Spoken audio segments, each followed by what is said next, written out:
Good evening, members. Councillor Mackay. Good evening, members. And welcome to the Communities Housing and Environment Committee meeting. Before we get to the agenda, may I take this opportunity to advise you that we are not expecting the fire alarm to sound tonight. So if it does, please remain seated, and Mrs. Matthews, to my right, will assess the situation and then say run. No, and give further instructions on the evacuation of the building, if appropriate. Tonight's proceedings will be webcast by the council, but if anyone else is intending to record these proceedings, can you please let me know now? Are you recording it? Oh, crikey. Thank you, Malcolm. Yeah. I ask this question not to stop you, but merely to ensure that members and other members of the public in the room know this is taking place. Now to the agenda. Apologies for absence. Councillor Mortimer. Notification of substitute members. Thank you, Councillor Kimments. Urgent items. The Chairman's briefing brought up a few changes to the committee work programme, so I've agreed to take an urgent update, which is in front of you on your table. Have you all got it? Everyone? Looks like it. Okay, well, we'll come on to that a bit later. And do I have a notification of any visiting members, Councillor Mackay? And what would you like to speak about, or are you just observing? Thank you. Malcolm Mackay, Councillor for Shapway South. I've reserved the right to speak on 13-14. Thank you. Thank you. Any disclosures by members or officers? No. Any disclosures of lobbying? No. To consider whether any items should be taken in private because of the possible disclosure of exempt information.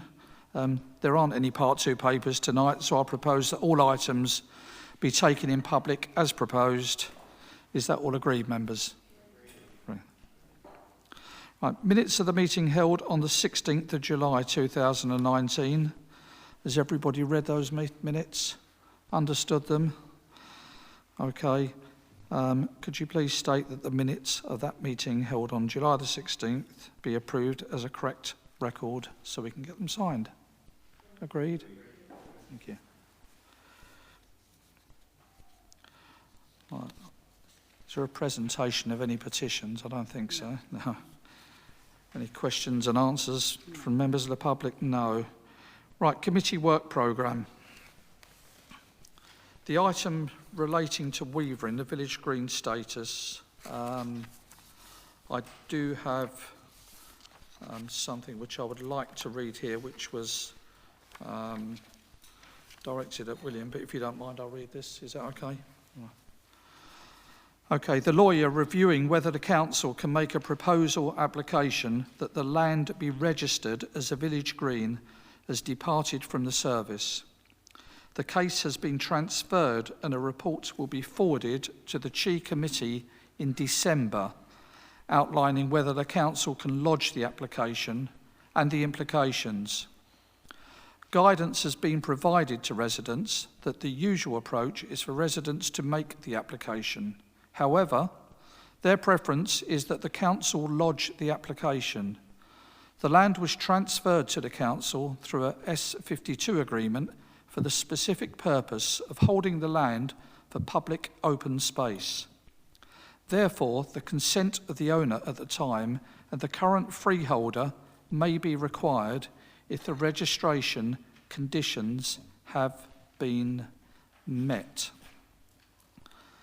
Now, does anybody have any questions or anything they'd like to raise on this? And if so, please raise it to William. No? Okay.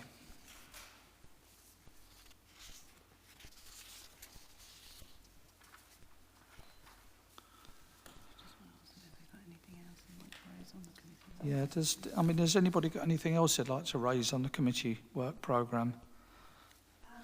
Yes, Councillor Joy. I'm sorry if it came through before, but I've only seen it. So I'm just wondering why it's being changed round. the biodiversity one, October, and we've got, I'm just having a quick look as I'm talking to you, and I'm just surprised they've all moved around. And there's more later, isn't there? What's different? Is that an easier way to put it?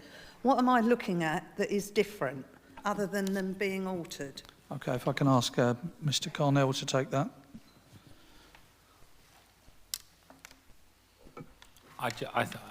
As far as I'm aware, I believe the items themselves are unchanged, but it's just we've been refining at which committees they're going to come to. So in terms of the biodiversity one, that was pushed back for Jen can say.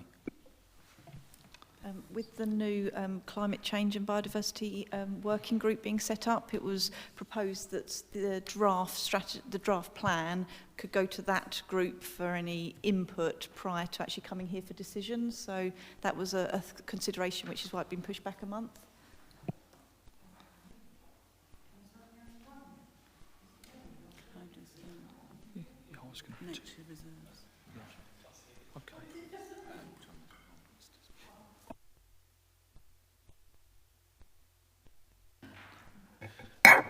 Quite right, there were other reports, one of which was the publicly provided gypsy and traveller sites, which was due in October. That's been put back to December. That's because our spatial planning colleagues are currently doing the work. They've just appointed a consultant to do the needs analysis. So in order to fit in with the work and the outcome of that piece of work, obviously we need that to inform us in terms of what provision we need to make. So it would have been too soon ahead of that piece of work to have done that in October, which was originally envisaged, so that's been put back to December.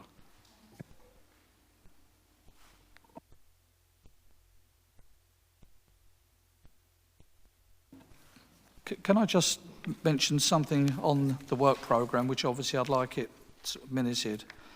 At the last meeting, we had, I wouldn't call it an outburst, but some strong words from Councillor Pell as to the reason why there wasn't much on that particular programme last time. My concern is if we keep moving things around, if we keep moving things forward, then we're going to be in the same position again at some stage, or alternatively, we're going to get one meeting where we're going to get absolutely kind of bombed out. And that is not ideal, and it doesn't give each topic kind of the justice it deserves to be discussed.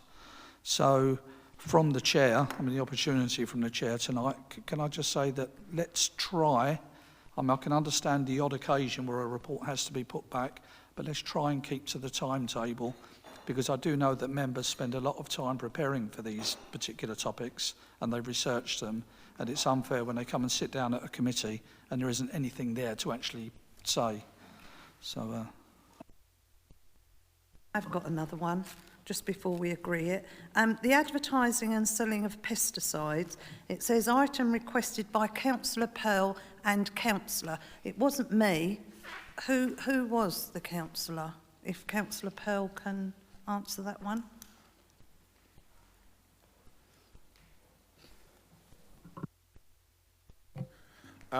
From memory, it was Councillor Parfitt-Reid.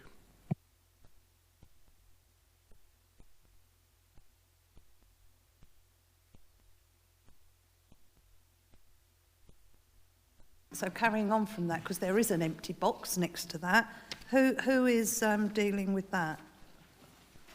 Which officer?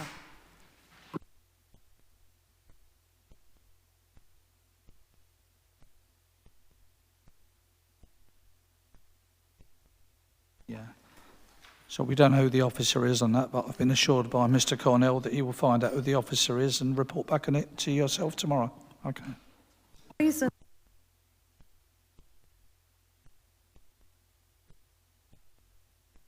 know what other councillors are putting forward on the agenda until they appear. So it's just nice to know who we contact if we have our own thoughts on it. Yeah, that's exactly what I mentioned about the structure earlier on, if we can be more structured. And I'm going to let Mr. Councillor Pell come back on that. So I was just going to say that although it's been listed, Councillor Mortimer did suggest that there might be some issues as to sort of whether the committee can actually, genuinely actually do anything about it. And so it may be that it's in suspense until that's been resolved. Okay, thank you. So let's move on to item number 12 on the agenda, which is the first quarter performance and budget monitoring report from Mark Green and Alex Munden, both to present. Maybe if I kick off, Mr. Chairman, and then Alex will pick up on the performance indicators. For the first time this year, we're combining finance and performance indicators in one report. This is for convenience, so you've got a single report that brings together all the monitoring information. And you'll also be able to see, I hope, the relationships between financial performance and the performance indicators. So, for example, if we have more people in temporary accommodation, that will have an impact both on the performance indicator and on our financial costs. So it makes sense, we think, to bring the two things together, but obviously happy to hear from members whether what your views are on the feedback on the information. So if I deal first with the financial appendix, and then Alex will talk about the performance indicators. The financial position for the first quarter, as covered in this report, we're showing a positive position. We're within budget for the quarter. The revenue position is summarised on page 23, and the detail is on pages 21 to 22. We're showing a position well ahead of budget for the first quarter because we've had, well, mainly because we've had significant grant income to cover our work on homelessness. But overall for the year, we're expecting a balanced position as we make use of those grants to fund the work that we're doing around homelessness prevention. So that's the main headline on revenue. On capital, you'll see that even at this early stage in the year, we're projecting significant slippage, in other words, money that we're not spending this year, but we'll spend in future years. And this is because there have been a number of schemes put in the capital programme, for example, the Flood Action Plan, where we don't have expenditure that's likely to go ahead this year, but we will simply roll forward the budgets to next year, so they won't be lost.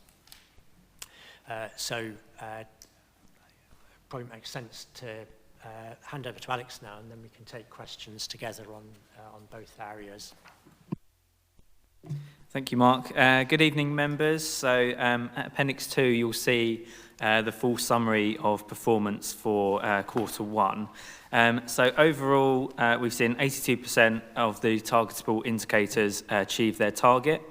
58% of these indicators have improved compared to last year, and 64% are showing an improvement compared to quarter four, where we've got information available to compare.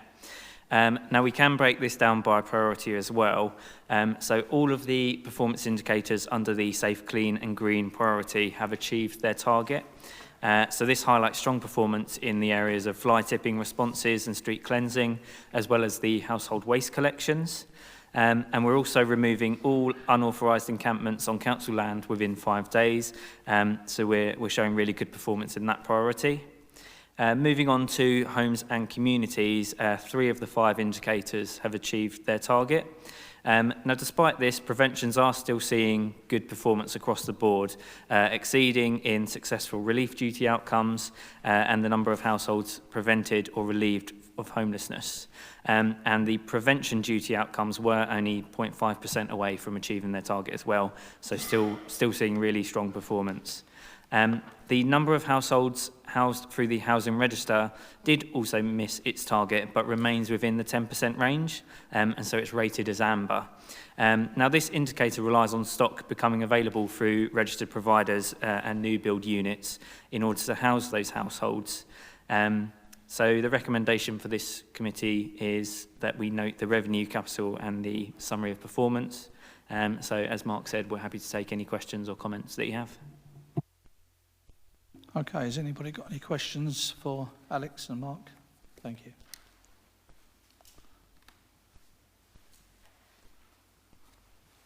Councillor Rose. Hi Alex, you're right. Could you just give us a bit of information around what the criteria is for percentage of land and highways with acceptable levels of litter, and then the one below, detritus? So what does acceptable kind of mean for you guys? It's based on the gradings that's set out by DEFRA, so it's about the accumulations or individual pieces of litter and detritus that are found. So what happens is we do it 3 times a year. We look at it, each time we look at 300 transects of 25 metres. So an officer outside of street cleansing will walk that stretch. So it will cover all different road types. So, you know, from urban to rural to, you know, retail to industrial, all of the areas across different wards, and they will just record what grade it meets. Now, if it's a grade A or grade B, which there will still be some items of litter or detritus, but it won't be accumulations. That's, as defined by DEFRA, is acceptable levels. If, as soon as it starts becoming accumulations, so it becomes either B- or C or D, which is extremely high levels of litter or detritus, it would be unacceptable. So it is all set out in the Code of Practice that DEFRA set out. Thank you. Okay, is there anybody else? Okay, well, we've got the following recommendations to this committee: that the revenue position at the end of Q1 and the actions being taken or proposed to improve the position where significant variances have been identified be noted. That the capital position at the end of Q1 be noted. And lastly, number 3, that the summary of performance for Q1 for key performance indicators is noted. Is that all agreed? Yes? Noted, noted. Everyone looks very excited with that one. Yeah. Okay, next item on the agenda, number 13, which is the Homelessness and Rough Sleeping Strategy, 2019 to 2024. And Hannah Gaston's going to talk us through that. Hello there, good evening. So the Homelessness and Rough Sleeper Strategy is coming back to this committee since it was here in March as a draft version. Since that time it's been out for consultation and we've had over 500 responses, which you will see in the appendices. The majority of those individuals that did respond agreed with our 4 priorities, which is to build on the work that we've been undertaking thus far, which is around preventing homelessness, providing accommodation for people that find themselves homeless, supporting vulnerable people, and also a new one in the homelessness strategy, which is about tackling rough sleeping. As our current programme of works, this is kind of building on our current programme of work, and for example, our number of households in TA has reduced from 131 in August of last year to 86 this year, and that's because we are moving people through a lot quicker and finding them appropriate accommodation for them to move on to. Also, for example, with rough sleepers, our count in September of 2018 was 48 rough sleepers known to be on the streets, and now in our last count, it was 6. We've increased our own supported accommodation stock for people that have vulnerabilities, including ex-offenders and rough sleepers. And finally, this has already been touched on by Alex, that our number of people that we are preventing from becoming homeless in the first instance has reached nearly 60%, which is a really good target for us. And it means that the housing advisors are doing a great job. So overall, we feel that this strategy really builds on what we want to achieve as a local authority. And if you have any questions, please let me know. Okay, Councillor Mackay, would you like to say anything before we talk?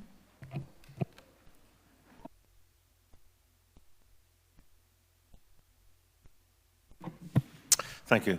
I always think it's a bit of a disadvantage to be the first to ask a question. But I think, as we all accept, would accept, that a lot of work has been done into the street homeless and the rough sleepers. And that is largely, let's be honest too, because we've received a significant amount of money from the government. And it's great to see a 5-year strategy. should, and Mark Green referred to it in the previous, should the government reduce the amount of funds available to us, how will that impact upon our strategy and our success in dealing with this issue? Well, we have some underspend, so we're going to be using that hopefully to extend the programme of works for the rough sleeper team. I've also heard there is an indication from the government that they will be extending their funding, but obviously we're still waiting to hear. Plus that there's internal work programme with my colleague John, who is undertaking with his CLT colleagues about how we continue the work of the rough sleeper and we achieve more funding and we can get more funding from other sources. Does that answer your question? Oh. Your strategy is a 5-year strategy. Yes, you're quite right. And as Hannah alluded to, we have put aside some money that we don't require immediately that should extend us to 2 to 3 years. That was done on the basis that we wouldn't receive any funding for 2020, 2021. The fact that we will be receiving, or it's indicated that we will be receiving, it actually enables us to extend that further. So I think we're in a very good position as a local authority in terms of being able to plan ahead over the period of this strategy. But we're not complacent about that. We're always looking for different opportunities to fund. And as Hannah indicated, the work we're doing at the moment, and is set out as one of the priorities here, is about how we make it sustainable without the funding. So we've all got our thinking caps on, but it's not easy. Thank you and good luck. Councillor Rose. Thank you. Thanks for the exhaustive report on that and the plan on this. I was kind of most keen with it when I started reading through this to have a bit of a discussion and just get a bit more information about point 6.2, the affordable housing and subsidised housing section. So obviously here we're looking at the average time to get housed over the last kind of just over 2 years, and they've done some comparison points for the tax year.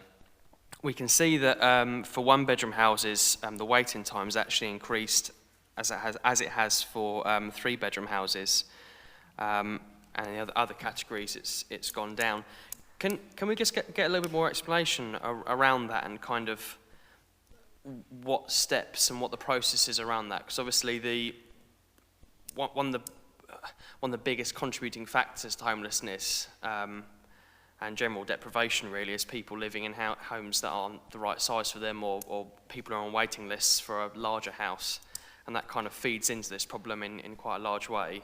Could we get a bit more kind of background on that section, if that's all right? Yes, thank you for the question, because that leads very nicely into, I think we've arranged for a briefing session for members. I can't remember the date off the top of my head, but the 7th of October. That's magically done, thank you. Because coming to your next committee is a paper on the allocation scheme and revising it. And you're quite right to identify that what happens through the housing register has an impact on homelessness, but also has an impact on people who might need housing for other reasons, such as overcrowding or poor conditions, that aren't actually homeless. And how we tweak that, the rules that govern who gets priority access to the 600 units that we get each year is vitally important. So rather than trying to explain it now in a 2-minute answer to your question, I'd really encourage you to come along to the briefing session so we can have a proper discussion about what fits into that, what doesn't fit into what influences that, so that when it comes back to you in October, you'll be in a very good position then to take an informed decision about how you want to prioritise access to the housing register. So will we have the opportunity then to link that discussion on the 7th into this review and kind of make it into a holistic thing? Is that kind of how it will work? Yes, you'll see that one of the action points within the homelessness strategy is to review the allocation scheme. So the two things are definitely connected, and there's a it was always envisaged that we'd have that process to go through with members, because it's your policy at the end of the day, how you want to prioritise people. So yes, it was always envisaged that it would flow seamlessly into that sort of decision-making process. Last thing, I promise. Will any of our partners, like Golding Homes, be involved in that process, and will they be open to perhaps looking at their processes around this area to see if there's things that they can improve upon? At the briefing session, it wasn't intended to engage with the housing providers in the formal way, because that will happen once we've agreed the framework, because we are required by law to consult with our housing providers. But we have had conversations with our main providers, including Golding Homes. I think it's fair to say that they're very much in favour of open choice-based lettings rather than what we've been pursuing, which is direct allocations to homeless families. So we know that some of the things that we'll be talking to you about, they are keen to see evolve. But at the end of the day, as I said, it's a matter for the local housing authority to frame its allocation scheme. But yes, once we've done that, we'll create a draft that we can then formally consult with our housing provider partners. That's intended to happen in the new year, so that we can come back and have your new allocation scheme ready in place for the beginning of the financial year in April. Okay, before I ask Councillor Kim Ants to speak, Mr Cornell's got something to say. Yes, thank you, Chairman. Just on that point, you know, I guess the overriding problem is there's a sort of lack of supply of new affordable housing being delivered. But just to put a couple of things on your radar, earlier this month at the Strategic Planning and Infrastructure Committee, supplementary planning guidance for affordable housing was sort of approved to go out for consultation, and that sort of aimed at speeding up the delivery of affordable housing through Section 106 and getting the most out of that process. So we're working on the supply there, and then obviously later on the agenda this evening we've got a proposal around, you know, council investment to speed up the delivery as well.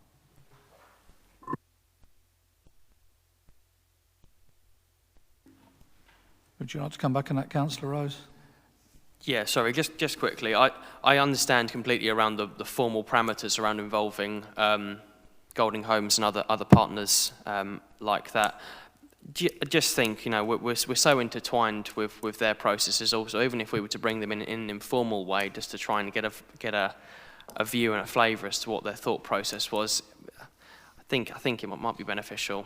You know, they're a massive part of what we're doing in this realm. So, you know, if it's at all possible to bring them in as early as we can, I think it would be beneficial. Councillor Kim Ants, sorry to keep you waiting. No, that's fine. That's fine. I'll have to apologise now because I didn't get the papers till this morning, so I've had to speed read my way through them all. But Councillor Mackay struck on something, and I vaguely remember reading it in the papers. When you say about the funding, am I right in saying that KCC have withdrawn the funding for Trinity Foyer and also a possibility of Lily Smith House? Is that correct? What is correct is KCC recommissioned the supported housing services that they fund. The effect of that was to close the Trinity Foyer for a broader sort of young person provision, and Lily Smith House in the way that it had been provided up until the 1st of April this year. So provision for young people, supported accommodation for young people is available, but you need to meet County Council's criteria rather than ours to access that.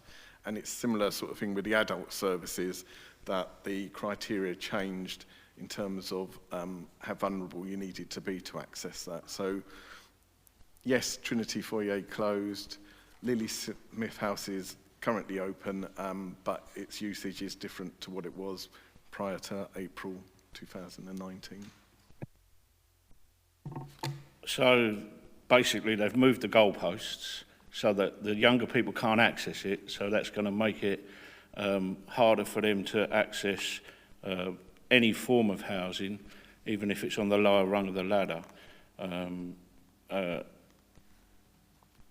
And also, obviously, we know what Lilysmith House does. It's for people that are vulnerable, people who are living on the street. So is the funding for that going to be withdrawn as well? No, not entirely. I think with the adult accommodation, we've had some positive discussions with the provider of that more recently. So I think we feel more confident in terms of being able to open up access to that. We've also looked at different ways of providing our own funded accommodation, supported accommodation, or providing it in a different way to pick up any shortfall that might have changed since county's recommissioning. The young person services are slightly more tricky because obviously the foyer provided 45 bed spaces and that's now been reduced to 17. So it's quite a significant drop. Now, again, we're working with county. We had a meeting with I should say it doesn't just affect Maidstone. So there was a meeting last week of all the Kent districts and county to look at the issue of young people who require accommodation who might become homeless. So we are exploring ways, and that dialogue is open. I'm hopeful that that will mean that it won't be as dramatic as impact as it looked at first blush. But yes, we need to keep on top of that. We have expressed our concerns. Other colleagues around the county also expressed their concerns. That was done at a very high level.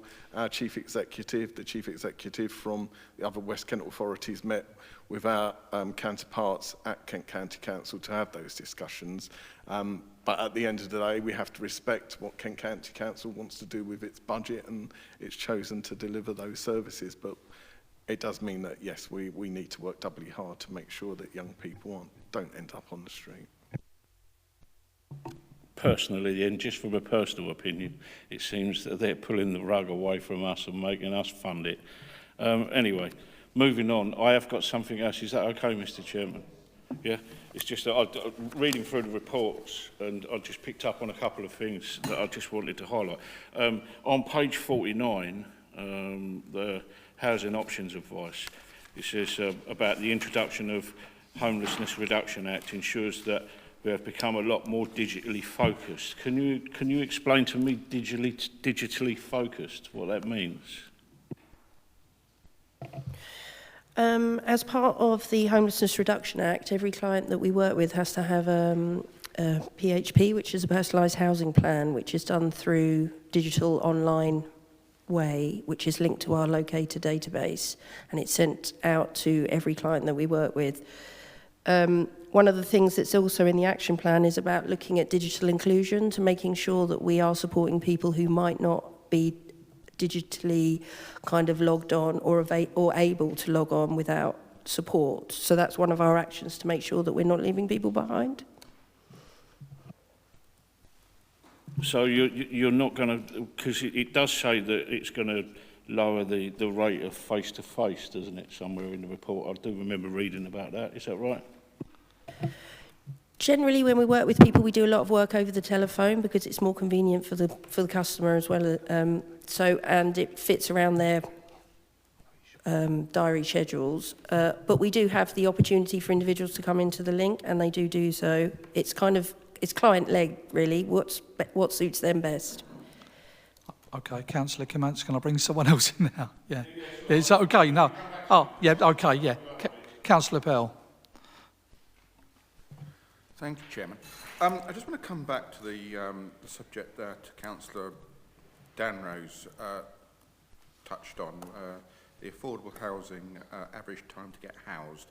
Obviously, the figure that leaps out at me, 1 bed 13 months, 2 bed 12 months, 3 bed 28 months.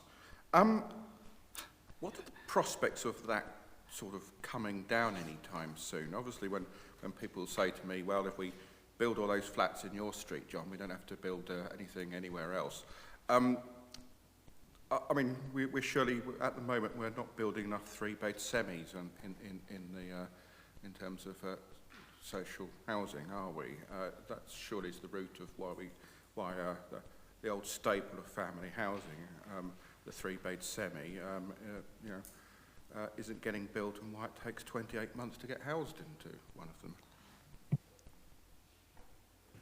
Thank you. It is dependent on what schemes are coming through. I mean, I was just looking at the figures up until August. So between April 2019 and August 2019, people on the housing register, that has actually dropped for 3 bedrooms now, down from 28 months to 20. It's still a hell of a long time.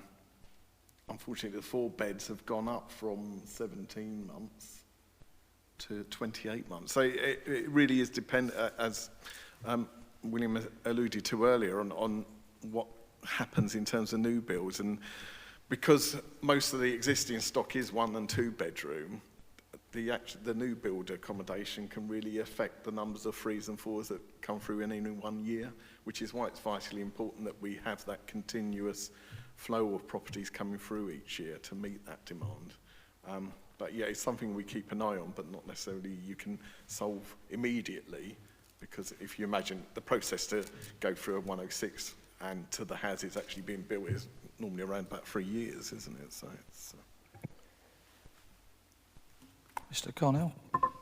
Yeah, thank you. And just to add a little bit to what John said there, you know, obviously we know the delivery of affordable housing is constrained, it's difficult, and whatever we do is not going to be a seismic change, I don't suppose. So I do think, you know, what we can do in terms of working with landlords and private sector housing, the team have made great strides on this area in particular in the last 12 months or so, I believe, in terms of landlord incentives.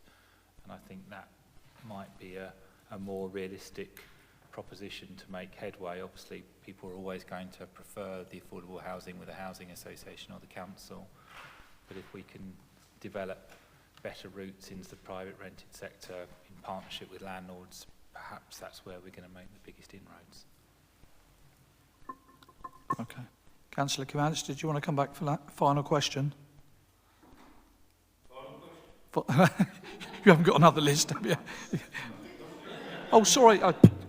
Okay, Councillor Joy first then. Yeah. Okay. No, I thought he was your spokesman. Sorry. Yeah. Yes, thank you. I was on. That's made me smile. What was I going to say? Yes. Mr. Littlemore has answered a lot of the questions about the Trinity Foyer. I suppose I was a little bit, even though I know that KCC look after that side of the young people in Maidstone, I think it's a bit of a disservice to us, because if anyone talks about Trinity Foyer, they think it's NBC. And when it closed, we all got the emails and phone calls saying how... So I was a little bit disappointed that in this strategy we haven't picked up anything more than what we have. I'm not saying we've got the money or whatever, but I just was a bit disappointed that it was KCC are dealing with this. They should have the money to pay for it, and so we don't concentrate. A lot of the concentration for me seemed to be in the high 35-year-olds, which is the age, I believe, is the most vulnerable. Did I read that in these papers somewhere? Age 35 plus. So anyway, I don't want to labour on that, but that was one of my points I wanted to make. The other one is, on 1.5, housing options and advice. Another disappointment for me was the last part, the housing options and advice, where it was saying about one-to-one contact is not necessary. Because it isn't cost effective, really. But I do worry about the people that are not good with the webs, are not good on a telephone, but if they come and sit with someone, so that just worries me a little bit, that it looked a bit cut and dried, that, you know, it's costing us money, so that one-to-one isn't available. So I'm hoping you're going to be able to reassure me on that. I can reassure you. We've got the triage team that are based in the Link, and they're there all the time, and they can support clients as and when they come in. Also, we've got the outreach service that offer support to household or to individuals, as well as some households across the district, who can help navigate if people do find that particular approach can be challenging for some individuals. And we've got various officers who work in the accommodation team who also provide support through for those who are vulnerable. So they can do a lot of hand-holding. The other thing we have is every day that there is a housing advisor that can go out and do home visits, that can do visits to an individual wherever they may be. So that also can support that kind of face-to-face and really helping people through. What we definitely don't want to do is build a barrier so people can't reach out. That's definitely not our intention. I'm sorry if it came across like that. And on a positive, just before my friend jumps in, it was to say that it's definitely increased. You've done so well that I think as a committee, we should go back to the housing team and give our thanks, because it's a great improvement. So thank you. Yeah, sorry if I can just interject on that. There was one figure that really did hit me, was the fact that the long-term homeless is down to 6. Now, my concern is if that did, for whatever horrible reason, go up to 9 next year, that we show a 50% increase in our long-term homeless. But I would be very, very surprised if there's any authority in the country that could better a figure like that. So if I could sort of come alongside you on that comment. Councillor Commands. Actually, Mr Chairman, coming back on what you've just said about the 6 homeless people, is that correct as of now?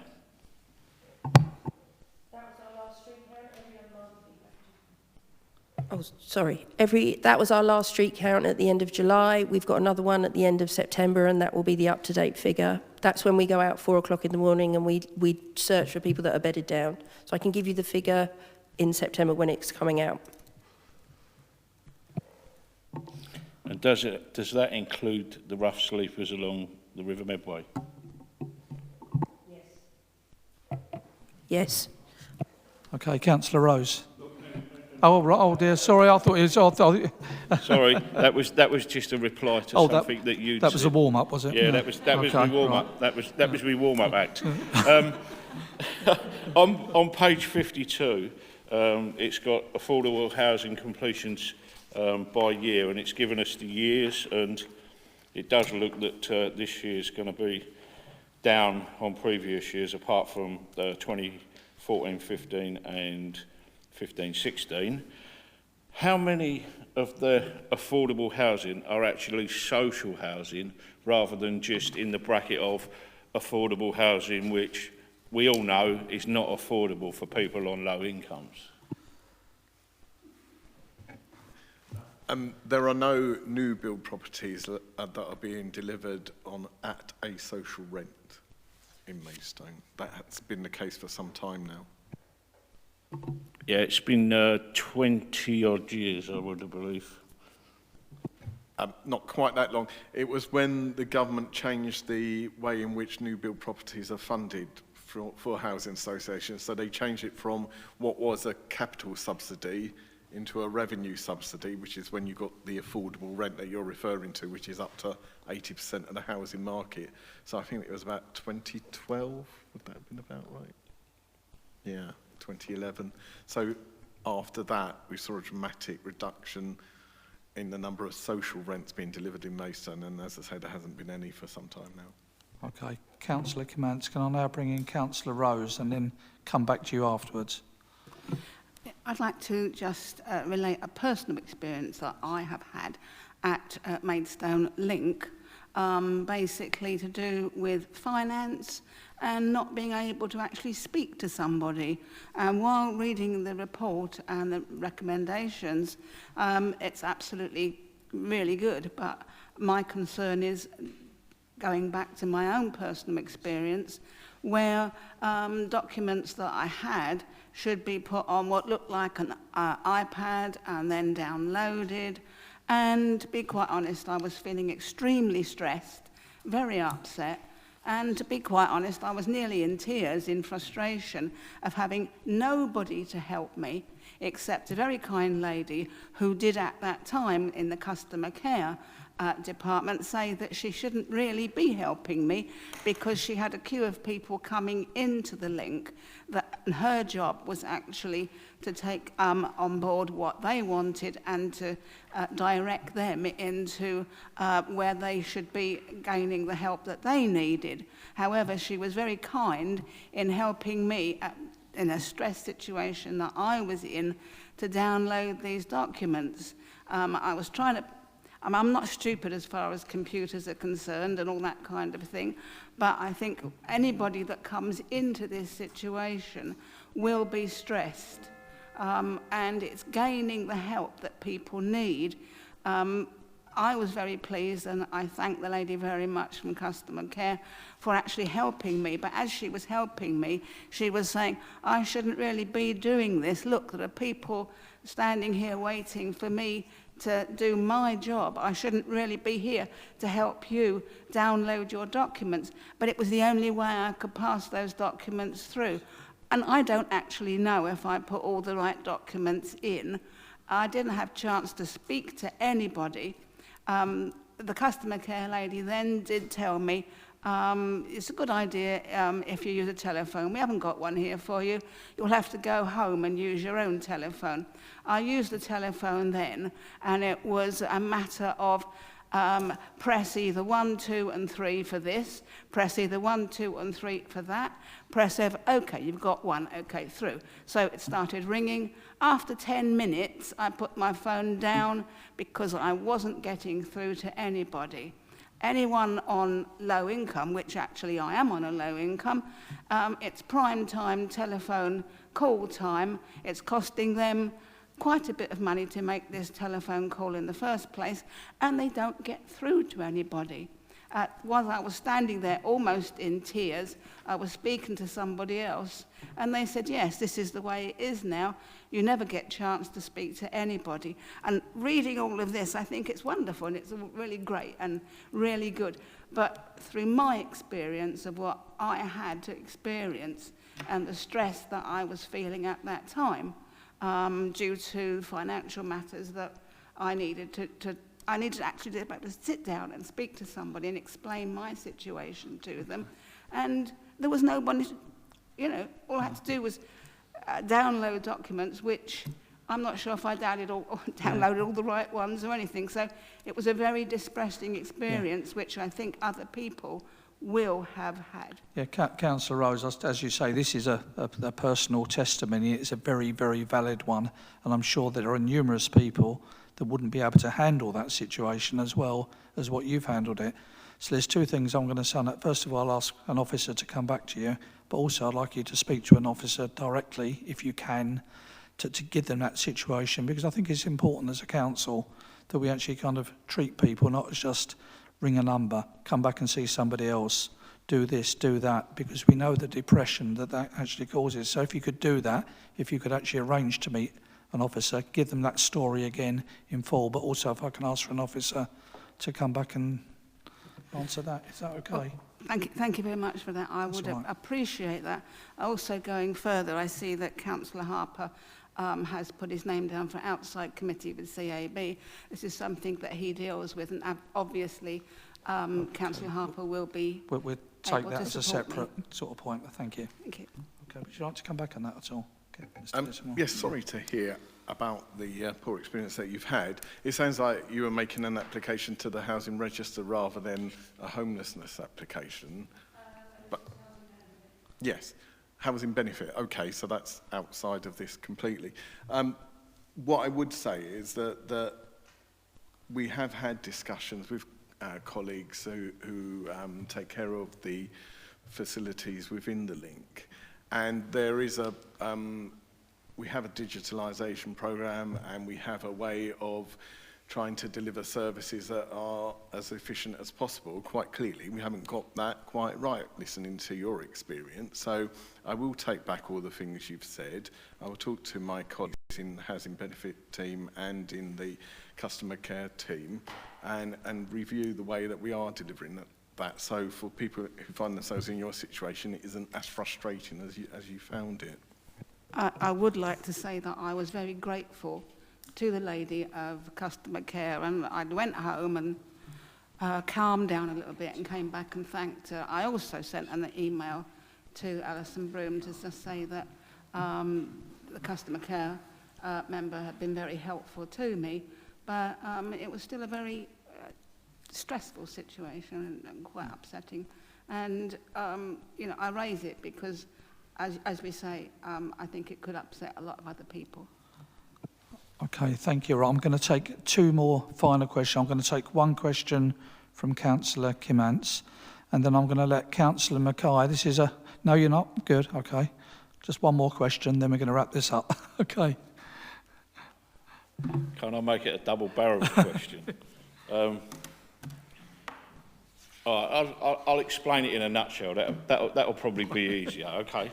I'm a little bit concerned with especially when I'm here on a planning issue. Sometimes they run on till 10, half 10, and the only time I'm in town late is if I'm working, driving my cab. But when I leave here, I do seem to see a congregation of quite a few people, which I honestly thought that were homeless, because obviously they have the usual trait of the can of alcohol and the smell of aromatic tobacco and very polite.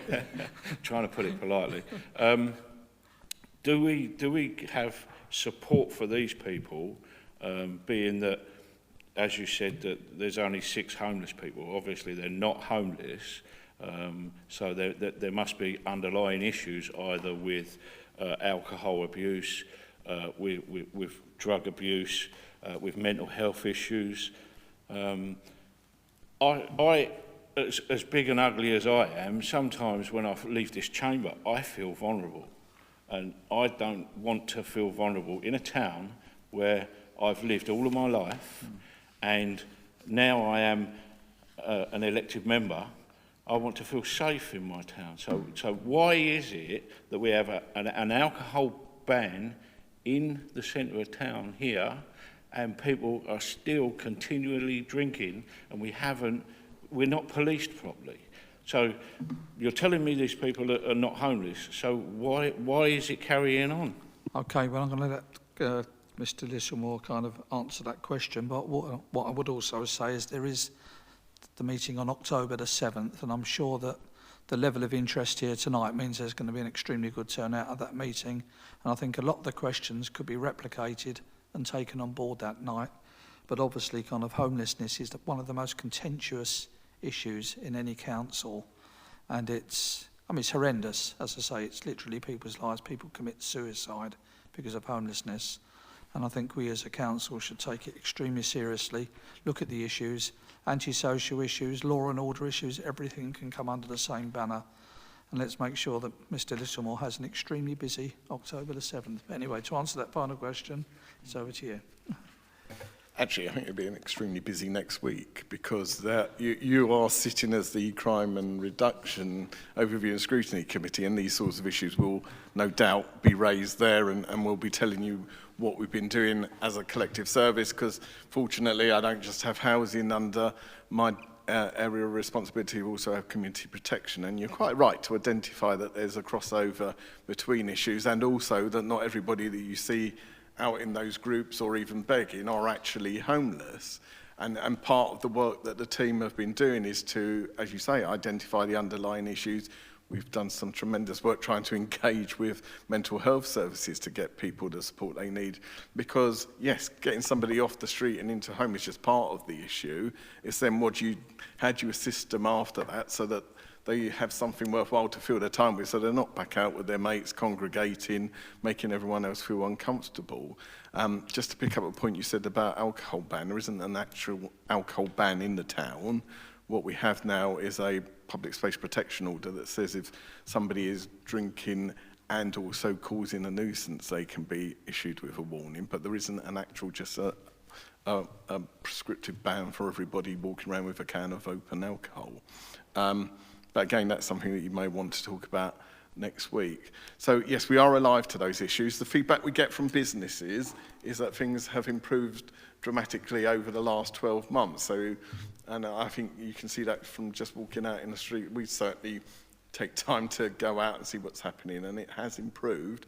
We're not complacent, as I said earlier, about what we need to tackle, and the teams are continuously out there. And it is about support.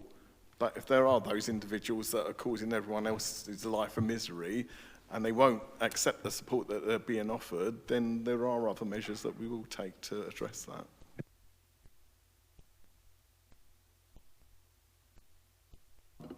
Chairman, if I may, I indicated to speak some time ago. You gave me a nod. I can understand you wanting to wrap this up, but I've got a couple of questions. I do apologise. Is it all right? Yeah, of course. Thank you, Chairman. Okay, I'll be brief with this, but a few things that I wrote down whilst reading these papers. I think I know the answer to this because I know we've got something coming to us next month on a housing allocation scheme, but I wonder if the author of the report could give me some indication as to what in the first instance we might be considering as a staying put incentive, which is referenced a couple of times in the document, but no further detail on that. I'll do my few questions if that's okay.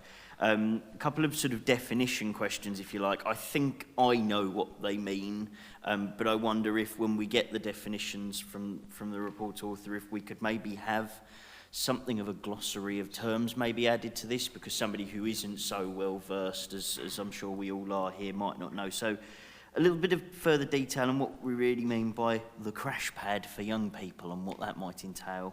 And the other one I wrote down was floating support. So if we could have some clarification on that. And then a request that on the action plan, at point 3.5, which is with regard to homeless individuals and families having access to primary care, primary health care. We have two actions, both that are about actually trying to get those people engaged with primary health care. But I wonder if there's something that we've missed in the action plans that we ought to be considering, which is actually working with partners to bring forward new and upgraded primary health care facilities, still within the remit of this committee, although I appreciate not directly related to the subject matter of this report, because to anybody reading that, it almost comes across like, we've got loads of capacity in primary health care kicking around, and actually there's another element to that part of the action plan, I think, that needs to be in here. Okay. In response to the staying put, that is around trying to... Currently our policy is when households are in temporary accommodation, they get offered a direct let. So sort of perversely, that can be incentivising people to become homeless and to go through our temporary accommodation route. So what we are going to try, and this is part of the allocations policy and the briefing that you'll have, is around encouraging people to stay in their current accommodation. So if it's a young person or a family living within their family home, and then they will be fast-tracked through a direct let system instead of people coming into temporary accommodation and cause that disruption and then having to move again. We don't have, in our current allocation policy, we don't have the ability to do that. So it's about switching it and seeing, because what we don't want to do is encourage people to become homeless and move into temporary accommodation. If I may just come back to that, Chairman, what I was really after, and I know this is to come in October for us, but it was a bit of a flavour as to what that incentive scheme might look like. What incentive could we be offering? It's twofold. It will be what the work that the housing advisors do in terms of going out and talking to the families, as Hannah has explained. At the moment, they might end up in one of the bands that are less likely to get opportunities for housing. Now, Band A is where most of the properties, according to our allocation scheme, should go. So if you're in Band A, your opportunity to resolve your housing should be better. What we're looking to do is to move people who are at the prevention stage of homelessness to also be in that Band A. So effectively, their opportunity to resolve their housing is better. Conversely, if you end up going into temporary accommodation, your opportunity to resolve your housing is worsened, if you like, because there'll be less property available to that band. So, if you like, the incentive is to remain at home and use the bidding system to resolve your housing rather than going into temporary accommodation under the impression that that will fast track you into social housing. Okay, fine. Okay, so to bring this item... If I may, Chairman, Oh, sorry, there sorry, were I a thought couple you of was- other questions that I had asked that I think that the officer...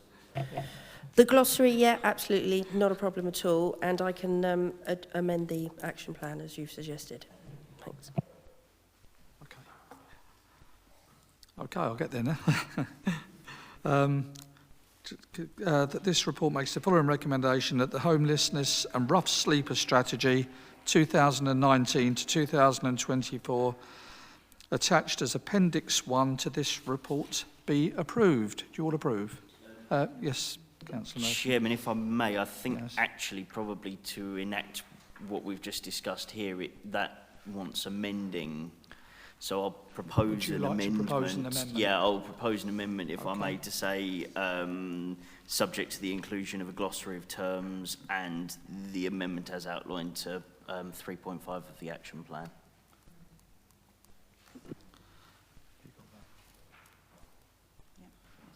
Okay, is that agreed? And seconded? All in favour? That looks as if it's agreed, unanimous. Me, of course. Yeah.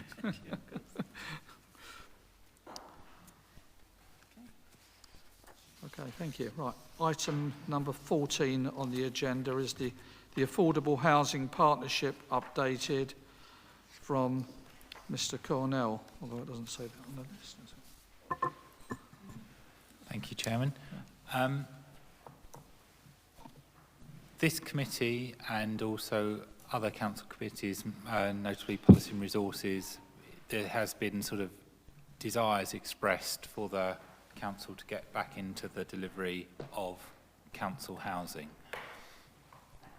That isn't, you know, a straightforward task, I have to say, and it's, you know, it's a reversal of a significant council decision a few years ago when it disposed of its stock to what is now Golding Homes. In terms of the financial structures within which the council can hold affordable housing, when we first started looking at this, it was very constrained. The guidance was that a stock transfer council couldn't hold more than 50 council houses without reopening its housing revenue account. And that would bring a lot of additional overheads to the organisation. On the back of that, we started to explore the idea of a sort of co-funding model, a housing delivery partnership with a housing association, and that idea sort of gained traction. We got an approval for it at this committee, and subsequently it was sort of ratified at Policy and Resources earlier this year. We've now sort of moved forward with that and done some soft market testing with potential partners in the housing association sector. And I have to say, the responses we got were, encouraging and positive. They're all pleased that the council was looking to take an active part in delivering council housing again. But ultimately, they were really saying to us, well, we don't need the borrowing that the council can provide. They can access their own funds. The Section 106 route, they're getting a good, stream of housing through that. So this partnership that we might set up might just add further competition. So they're all saying we want to work with the council, but possibly not in this way. So we've kind of taken stock, reflected on our options, and in that period we have received sort of further updated guidance from the Ministry of Housing, Communities and Local Government that says we can now use prudential borrowing to invest in up to 200 council houses ourselves before we have to reopen the housing revenue account. And so there's sort of like a coming together of, you know, the feedback and the changing in the rules. And so this paper is really saying, okay, let's do the simple thing. Let's go it alone in the short term. We can develop up to 200 council houses. We've got the funding we can access to do that. We would still need a housing association to manage the stock for us, but that would be a much more transactional arrangement. Just one other area to sort of highlight as well. When we were doing our soft market testing with the housing associations, they were all saying, yes, we like working with the big house builders, the Bellway, the Barrett's, the Persimmon, the Red Row, and taking Section 106 units in big numbers on big sites. But they were all coming back to us, bar one, saying, well, we don't really like taking the smaller Section 106 opportunities, you know, a handful of properties, because they're very focused on delivering their programs in the least amount of transactions. And we're seeing this picture sort of verified from our housing enabling team, from our planning team, and the smaller developers are ending up, to some degree, not providing affordable housing through Section 106 agreements on site. So sometimes it's commuted sums and so on. So what we're saying in this report is that the council focuses its efforts and investment on that niche, which isn't really being serviced particularly well by the housing association sector. So the idea is it's a kind of win-win in that respect. But I hope that's all clear. It's a sort of complex area, but I'm sure there'll be questions, and I'm pleased to take them as we go through. Thank you. Is there any questions? Councillor Mackay, would you like to start us with your one question? I'll give you a chance to think of your questions.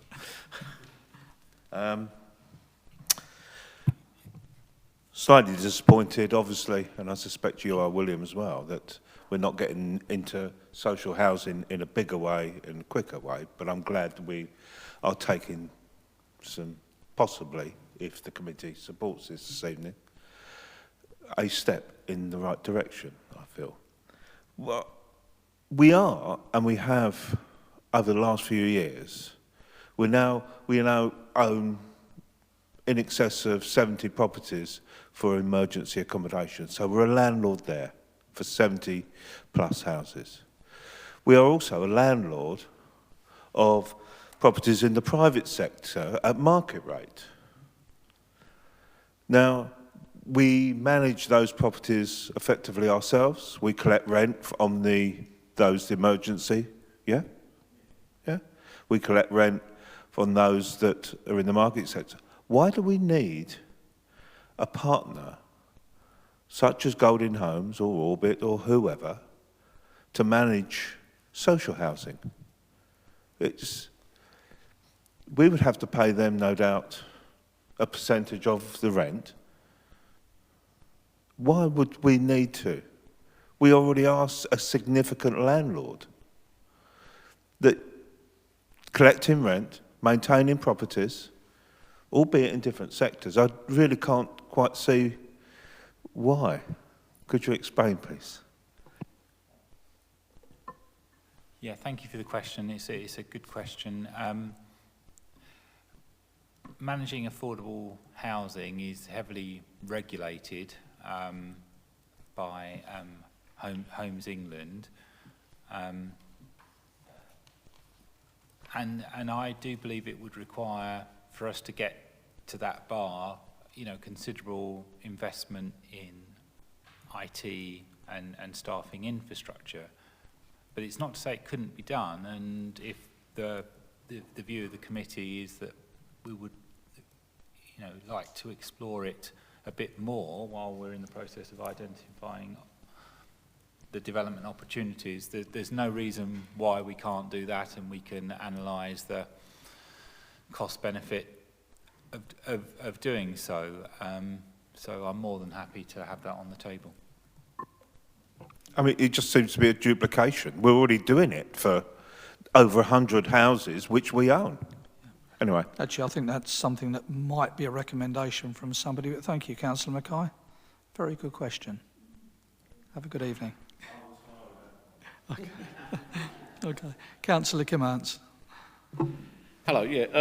Obviously, the smaller Section 106 is a smaller developments. So, have you not considered approaching cooperative housing? Because they manage their own properties, and the money's ploughed back into the properties until such time as the mortgages are paid, and then what happens is they expand. So, have you not considered the smaller, because you said that the social landlords are not interested in the smaller 106, only the larger 106s, whereas it's opposite with co-ops. Co-ops want smaller, like 25 to 50 properties. Thank you. The potential to go down that route is more so if the co-ops are registered providers. Some are, some aren't. So if we follow the line of Councillor Mackay's question first of all, could, in terms of providing a management service, a co-op could provide that, but we would want them to be a registered provider. I think that's fair to say. If we were to sort of revisit the idea of a formal partnership where the council is providing prudential borrowing into that partnership, I would probably the risk that I would flag up is once you're obviously lending money to a blue chip housing association with 8,000 properties is one thing. Lending money to a smaller outfit without the balance sheet is, takes you into another risk profile. So it's just something to think about. Yeah, can I come back and okay. You said that about them being registered providers. You have 5 registered providers in Maidstone, 5 co-ops that are registered providers, and out of them 5 co-ops, I think you'll find 3 of them are virtually paid up and all paid for. There's only 2 that have outstanding mortgages. Okay, Councillor Joy. I'd like to make the recommendation that Councillor Mackay suggested, that we look into it to get more information, if someone will second it. To explore, I think was the word. Councillor Pell seconded that. Thank you. Okay, Councillor Burton. Thank you, Chairman. I certainly share Councillor Mackay's disappointment on this, and I think if we're to read between the lines of the feedback that we've had from the providers who operate already in our borough, it says 2 things. It says that perhaps the only use that they see in us is access to prudential borrowing, because under the looser terms that we're looking at here, that is effectively all we really provide to the mix. And I forget what my second point was. It's the access to that. Firstly, it's that we only provide that, and secondly, my other concern, which was something I hadn't picked up on until it was said in this chamber, but this idea that these organisations are not so comfortable with the smaller developments, to my mind, rings alarm bells is maybe too strong. Now, I can understand the reasons for it, because there are economies of scale to be had from larger developments. I totally understand where they're coming from. But it's perhaps where we ought to, and I will be supporting the motion that Councillor Joy is putting forward this evening, perhaps this is where actually our reasons for doing this and their reasons for doing this diverge significantly enough that we might actually want to be directly in this part of the housing market once again. And the reason why I say that is when you have lots and lots of smaller developments of social housing, you have far greater sort of integration between different communities in our borough, whereas actually the large lump all the social housing into one place has its own sort of detrimental effects. Thank you.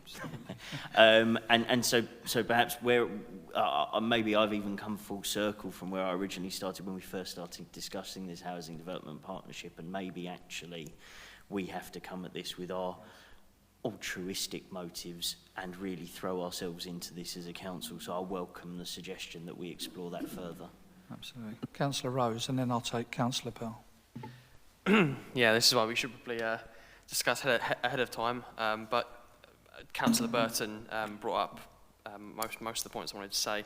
I just wanted to get some clarity on the terms of the recommendation. So you're asking to stall the creation of the housing development partnership.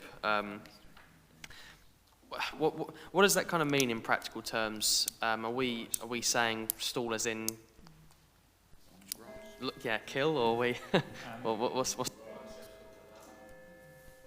We've actually redrafted the recommendations, actually. So if we can just take a pause now, we'll circulate them, and then I think it would be easier to sort of look at them one by one, factor in the suggestion from Councillor Joy as well, and hopefully it'll be a little bit clearer how it's been rephrased.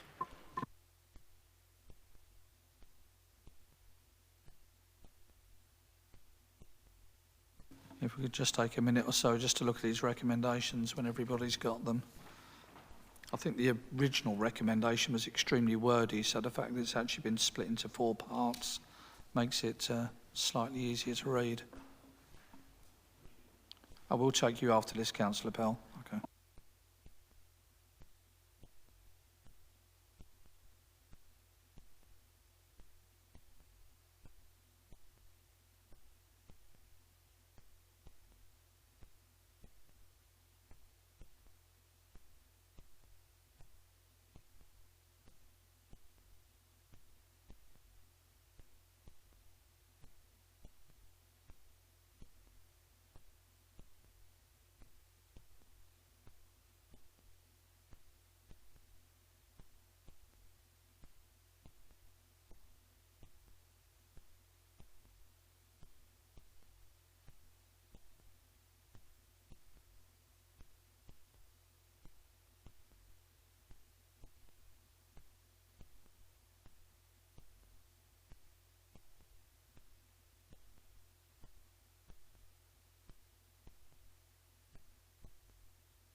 Okay, before I take Mr Cornell back, Councillor Pell, you're seconding the motion, so would you like to speak? I wasn't proposing to speak to it as such. My sort of main comment, though, that I was going to make is just the sort of the disappointment over the shilly-shallying that's going on here. March them up the top of the hill and march them back again, Obviously, I suspect this could be a blessing in disguise, as given the attitude of some of the potential partners. I suppose my question, though, was going to be this idea of being able to acquire up to 200. Obviously, aside from the fact that my understanding is 200 itself is the trigger point, and it's up to 199. My other question was going to be, why have none of the committees been advised of this as an option previously? I understand that, sort of rudimentary research, I can see that the page on gov.uk is dated 14th of March, for example, explaining this option, and obviously the Housing Delivery Partnership has been to P&R since then, and so on and so forth, and I don't think we've ever been advised that we have this option of acquiring 199 properties ourselves on through the general fund? I think that's a fair question. Mr. Connell, would you like to answer that? Yes. My colleague John Littlemore and I received a letter from the government department.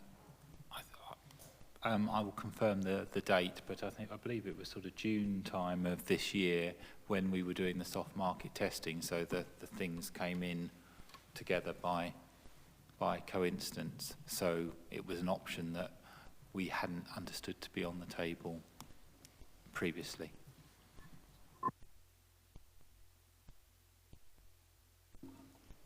Did you want to come back on that, Councillor Bell, or shall I take Councillor Rose? I think, yeah, just to elaborate on that point, I think there's been, a sort of groundswell of different stock transfer councils around the country speaking to the government department saying, look, this is our situation, we want to be able to do more like yourselves have been doing. And I think that's why they've responded and say, well, they're trying to, give everyone a bit more headroom to just get on and do things rather than having to go through these complicated structures to get housing delivered. So I don't think we're alone in what we're trying to do here. Of course we're not. Okay, Councillor Rose. Was he? Was he? Oh, sorry. He was out of my eyesight. You're straight there. It was to pick up the point that William just made, that when the Homes England had been coming out to see the various local authorities in the last 6 months and asking us what's their offer, and one of the pushbacks, as we said, was, you've done this for people already. You've increased the borrowing headroom for people that own their own stock, but hey, we're here and we want to help. I think for us in Maidstone as well, getting back into the market of just purchasing and managing their own temporary accommodation, the experience we've had with Maidstone Property Holdings has given us the confidence and you the confidence to say, actually, this could work. Because it's quite a change from transferring your stock to then go back into managing and owning stock again. Yeah, I mean, that's quite interesting that Homes England have actually been out to Maidstone. I don't think the majority of us were aware of that. So, yeah. It was out to Kent Housing Group, and we were represented at the meeting. Right. Okay. No? Okay, well, if I can go on to the next part, which is the recommendations. Obviously, we've got the recommendation from Councillor Joy, but I think Mr. Cornell wants to try and incorporate that in one of his 4 suggestions. Is that right? Yeah, thank you. So what I'm hearing here is that if we look at the sort of proposed recommendations, I think 1, 2 and 4 are straightforward, but if we look at 3, perhaps we should be rewording that to say something along the lines that the services of a registered provider as a managing agent be explored together with the alternative of an in-house housing management service, and a firm decision be made in due course. Are you happy with that, Councillor Joy? Councillor Pell, you still second that? Okay, in that case, we will take items 1, we'll take them all together then, 1, 2, 3 and 4. I was going to do them separately, but we've got a proposer in Councillor Joy. Councillor Pell, would you be happy to go with all 4 items as detailed? All those in favour? Well, that's unanimous again. Thank you.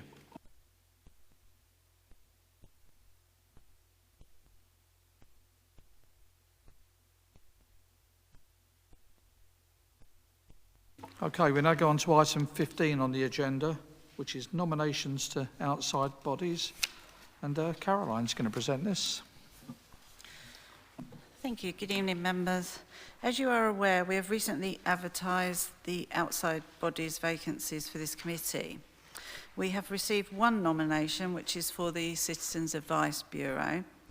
As recommended by the committee last time, I will be arranging for some of the organisations where we have vacancies to come along to our October and November meetings.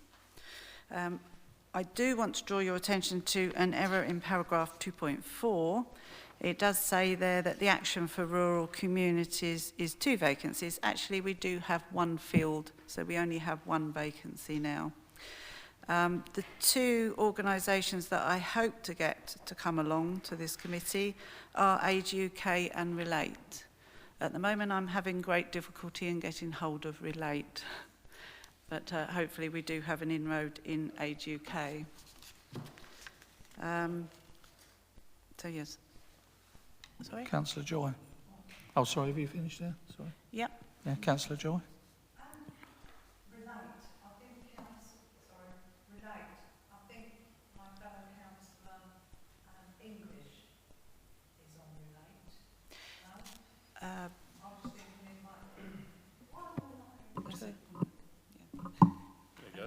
Oh, sorry.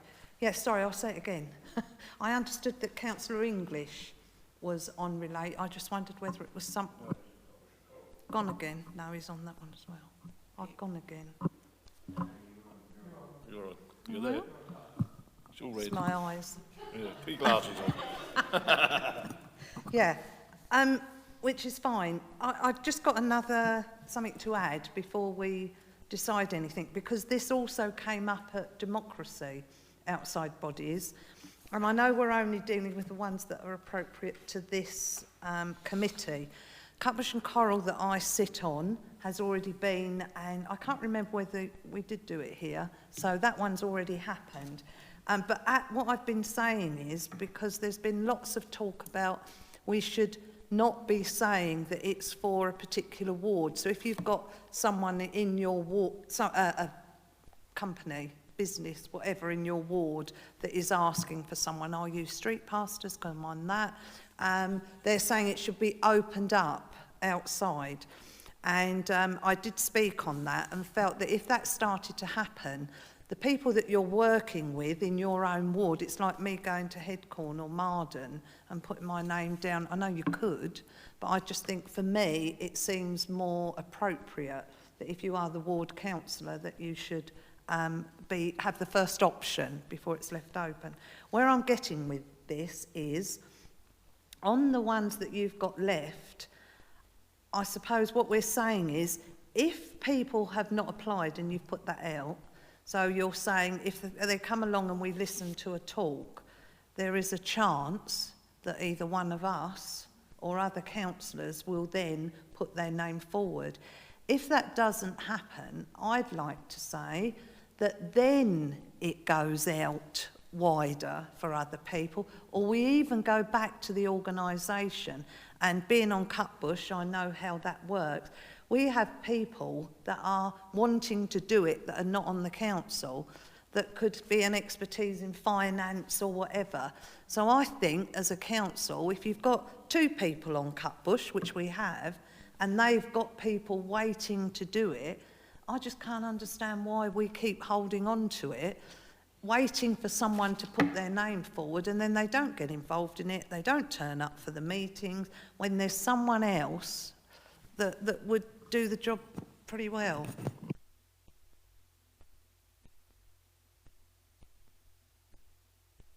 Okay, Councillor Rose.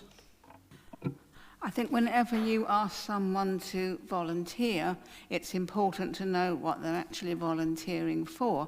I'm sure all members have committees in either representing Maidstone Borough. I know I'm a member of, I think, 5 other committees. One which is Maidstone Arts, which comes out of Maidstone Borough, but I think possibly not to try and get out of doing things, but to also actually understand what it entails and how many meetings you actually are putting yourself down for. Because I know, speaking to, in a briefing, the one councillor with parish meetings has to go to a vast amount of meetings. And, you know, I mean, people want their social life, otherwise they're out just about every evening.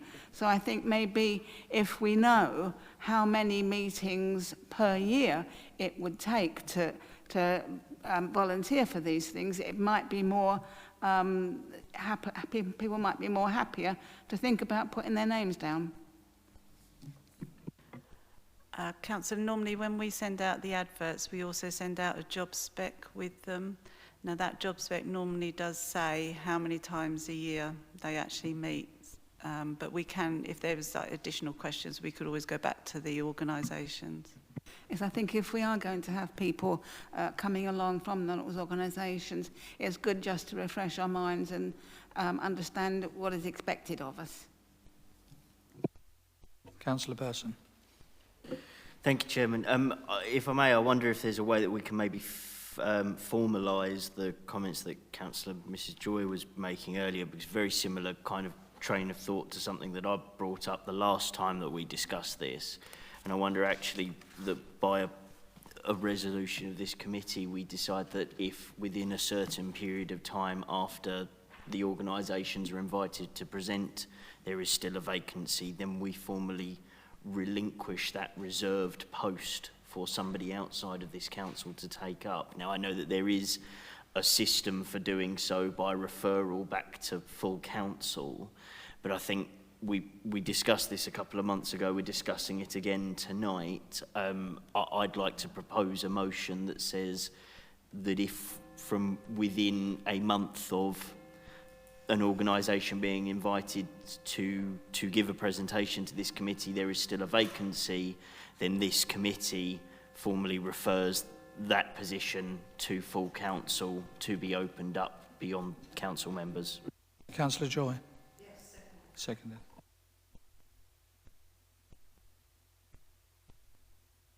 So if this committee could make a formal recommendation with some wording, after I've spoken to Councillor, or Councillor Rose has spoken again. Again, if we are going to have people who are not actually councillors, what overseeing would we have on those people? I'm not against thinking about having someone representing, but what kind of overseeing would they come back and report to us, or exactly how would we handle them if they weren't within council? Okay, I'm going to let Councillor Joy tell you with her expertise that she has in this area. Well, just to say that the ones I'm talking about Cutbush, there is already 2 councillors on there that would report back. So that information would be, but outside of the council, I know we have Mrs Parvin that was a councillor that sits on an outside body, so she would still give her report. Councillor Burton. Yeah, just to add to that as well, and I'll say it as frankly as possible, it's sad that we have reached this point with these organisations, and I say that knowing full well that I myself am not putting my name forward to sit on any of them. But when we reach this point, they are organisations that sit outside of the council. They are not directly responsible to us in any way. And what we're saying is actually we're giving them the opportunity back to have somebody else on that board. Now, it's a shame if we do lose that reporting mechanism, but it's not, you know, if it were considered to be absolutely vital, then people would be clamouring for these positions. So I think it's just facing up to reality and giving these organisations the opportunity to completely fill their boards again. I'll give the example again that I gave the last time that we spoke to this.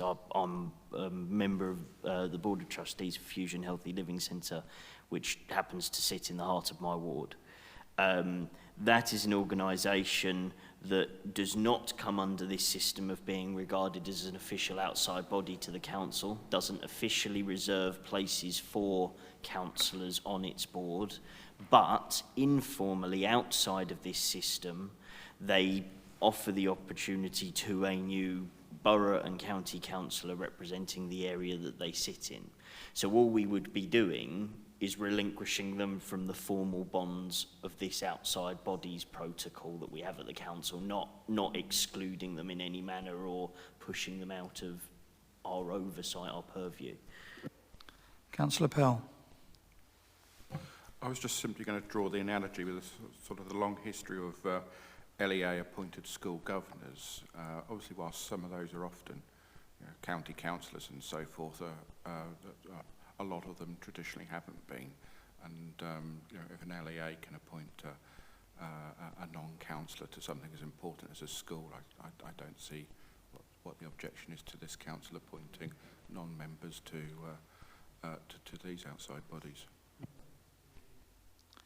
Councillor Rose?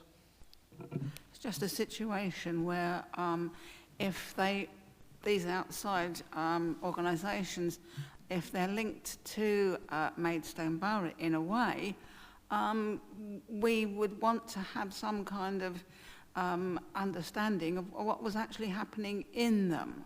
I mean, I'm, as I say, on outside bodies, mediation and involve Kent, and I just tell them that they're very fortunate to, there's 2 councillors on both of those, and I think they're pleased to have councillors, but they're not actually involved so much in Maidstone Borough. So I think really we've got to really think about knowing actually what is going on if people are, in a sense, however loosely representing Maidstone Borough. No, I think that's a good comment. I think that was touched on by Councillor Joy. Of course. One of the things we do have in place is that we ask all of our representatives to produce a report that comes to each of our committees at least once a year that just sort of gives us the general gist of what's been going on within that. So there will be that, that closer link, because we did with the Cutbush and Coral, didn't we? We had your lady. So yeah, we do have that link there. Well, we do have a recommendation. Would you like to read that? Okay, so we got the two recommendations already on the table there. The third one, I put that within a month of the presentation from an outside body, there is still a vacancy. We should formally request that full council open up the opportunity to the wider community. Is that okay? Yeah. Okay. So we had the proposal on that, which was Councillor Burton, and it was seconded by Councillor Joy. So can we take a vote on that? All in favour? I think it's a whole meeting of unanimous decisions. Absolutely amazing. But I think that brings us to the end of the. Oh, yeah. Oh, Mr. sorry. Yes, yeah. I nearly got there. We haven't finished yet. Mr. Harper. That's going to be the kiss of death, I know. But yeah. Okay. So whereabouts are we?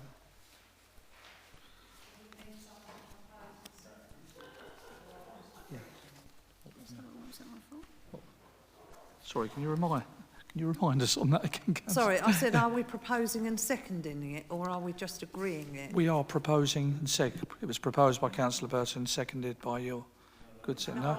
Oh, for the whole lot. It's about Paul, right, Paul you want Harper. to take them separately? Right, okay. Yeah, sorry, we thought you'd taken them all together. I do apologise, yeah. Okay. So where are we? Yeah. I've lost myself now. Okay. Yeah. Oh, right, yeah, it's all right. Do you want me to read them out? Yeah, if you could read them, yes, yeah. Right, should we read them? Would you like to read them out again, Caroline? Right, okay. So the first recommendation, that the committee consider the nomination received for the position on the Citizens Advice Bureau and make an appointment if appropriate. So we've got Councillor Harper, so has everybody agreed with that? Agreed. Yeah? Yeah. Okay. And then the second recommendation, that the chairman invites organisations where vacancies exist to a future meeting, but priority be given to those where there are no positions filled. Everybody agreed? Agreed. Yeah. Yes. And I've already read the third one. Do you want me to read it again? It's No. done. It's done and voted on that one. Yeah, okay. Unanimous. Yes. Okay. Thanks ever so much, everybody, and see you next week. Yes. Thanks. Yes. Okay.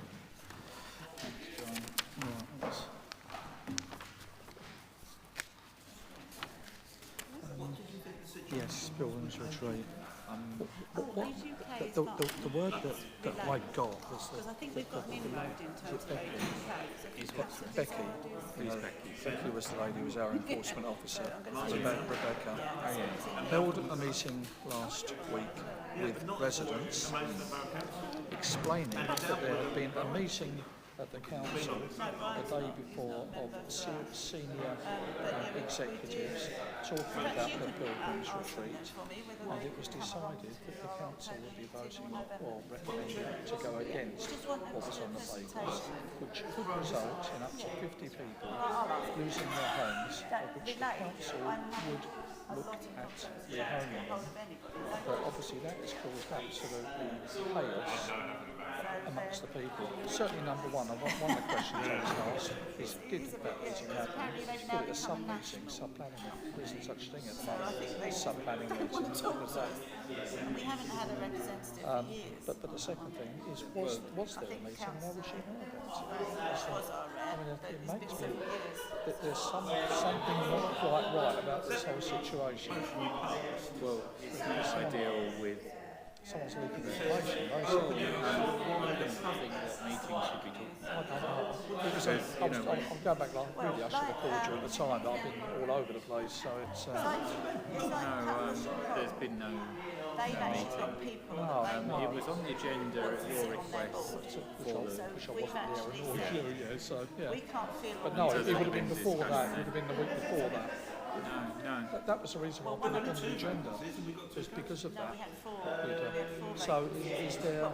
There's communication going on between the applicant's agent and our planning department going up as far as Port Jarman. Yeah, but that wouldn't... Rob came to us.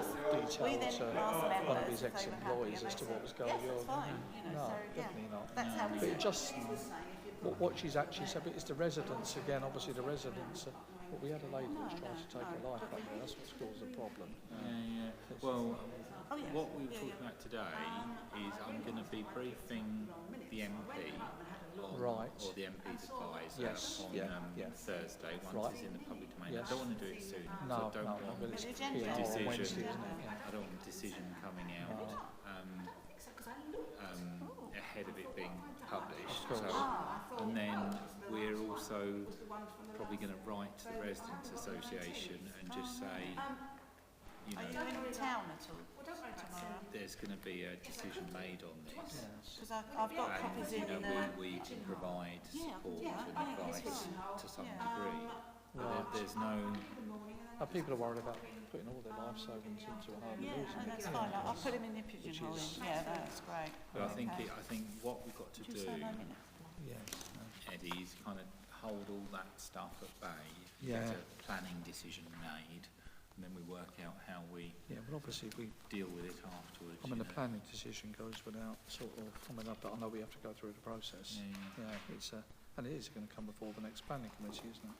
26th. It is. So we make that, but we don't kind of let that decision get clouded with all the... Well, it's